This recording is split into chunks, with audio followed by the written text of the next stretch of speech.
বেশি করলে চালাকি, পরে বুঝবেন জ্বালাকি। মিষ্টি বিক্রেতা মনে করে আমি তো মিষ্টি খাই না, এতে ভেজাল মিশালে আমার কোনো সমস্যা নেই। বেকারির মালিক মনে করে আমি তো বিস্কিট খাই না, তাই এতে পচা ডিম ময়দা দিয়ে বানালেও আমার কোনো সমস্যা নেই। ফল বিক্রেতা মনে করে আমি তো ফল খাই না, তাই এখানে কেমিক্যাল মিশালে আমার কোনো সমস্যা নেই। মাছ বিক্রেতাও মনে করে আমি তো ফরমালিনযুক্ত মাছ খাই না, তাই এখানে ফরমালিন মিশালে আমার কোনো সমস্যা নেই। কিন্তু দিনের শেষে সেই মিষ্টি বিক্রেতা মিষ্টি বিক্রি করে, বিস্কুট মাছ ফল কিনে নিয়ে বাসায় যায়। বেকারির মালিক বিস্কুট বিক্রি করে, মিষ্টি ফল মাছ কিনে নিয়ে বাসায় যায়।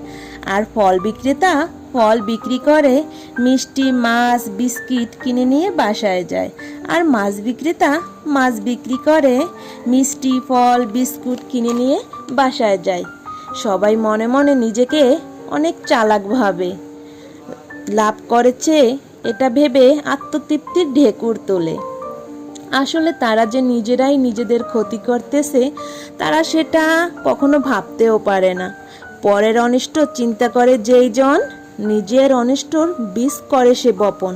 তাই কখনো অন্যের ক্ষতি করে নিজের সুখের ডেকে আনতে পারবেন না।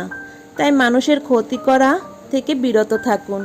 পরের ক্ষতি করে নিজে কখনো সুখী হতে পারবেন না, নিজের সুখ কখনোই আসবে না।